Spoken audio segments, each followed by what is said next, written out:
नमस्कार। देश के लिए मरने मिटने वाले जवानों पर जब देश के नेता ही अभद्र और अमर्यादित भाषा का इस्तेमाल करने लगे तो इस पर खून खौलना लाजमी है। जी हाँ, ऑपरेशन सिंदूर की जानकारी देने वाली सेना की दो जाबाज महिला अधिकारियों को आज पूरा देश शेरनी कहकर बुला रहा है। तो वहीं कुछ सियासी चेहरों की सोच इस कदर छोटी है कि वे देश की वीर बेटियों को उनकी धर्म और जात के चश्मे से देख रहे हैं। कर्नल सोफिया कुरैशी और विंग कमांडर वेमका सिंह ने पाकिस्तान पर किए गए एक्शन की जानकारी देकर पूरे देश को गौरवान्वित करने का मौका दिया।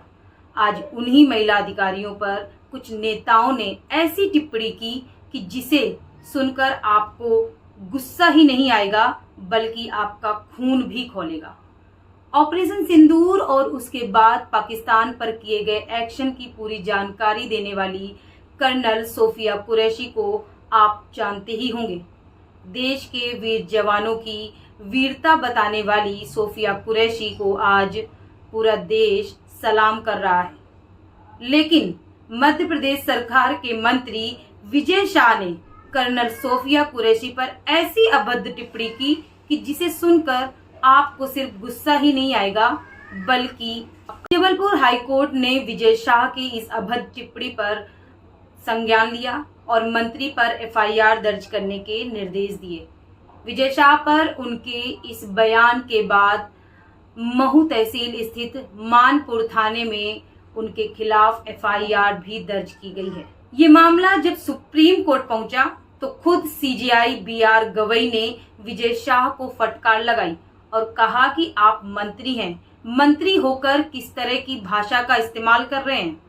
कोर्ट ने कहा कि जब देश इस तरह की स्थिति से गुजर रहा हो तो एक संवैधानिक पद पर बैठे शख्स से इस तरह की भाषा का उम्मीद नहीं की जा सकती है। सुप्रीम कोर्ट ने विजय शाह पर हाईकोर्ट की ओर से की गई कार्यवाही पर भी रोक नहीं लगाई। मंत्री विजय शाह का सेना की एक जाबाज कर्नल के लिए ऐसी भाषा का इस्तेमाल करना बेहद ही शर्मनाक है। वहीं धर्म की राजनीति करने वाले नेता जब देश की सेना का अपमान करने लगे तो गुस्सा ही नहीं खून खौल उठता है और जरूरी होता है कि ऐसे नेताओं पर सख्त से सख्त कार्रवाई हो। वहीं सुप्रीम कोर्ट ने विजय शाह पर हाईकोर्ट की ओर से की गई कार्रवाई पर भी कोई रोक नहीं लगाई है। मंत्री विजय शाह का सेना की एक जाबाज कर्नल के लिए ऐसी भाषा का इस्तेमाल करना बेहद ही शर्मनाक है। वहीं दूसरी ओर विंग कमांडर वेमका सिंह की जाति गूगल पर सर्च की जा रही है क्योंकि समाजवादी पार्टी के राष्ट्रीय महासचिव रामगोपाल यादव ने सेना के अफसरों की जाति बताकर यह गिनाने की कोशिश की कि यह युद्ध दलितों, पिछड़ों, अल्पसंख्यकों ने लड़ा है। बीजेपी को इसका श्रेय नहीं मिलना चाहिए। धर्म की जाति करने वाले नेता जब देश की सेना का अपमान करने लगे तो गुस्सा ही नहीं बल्कि खून भी खौल उठता है और जरूरी होता है कि ऐसे नेताओं पर सख्त से सख्त कार्रवाई हो।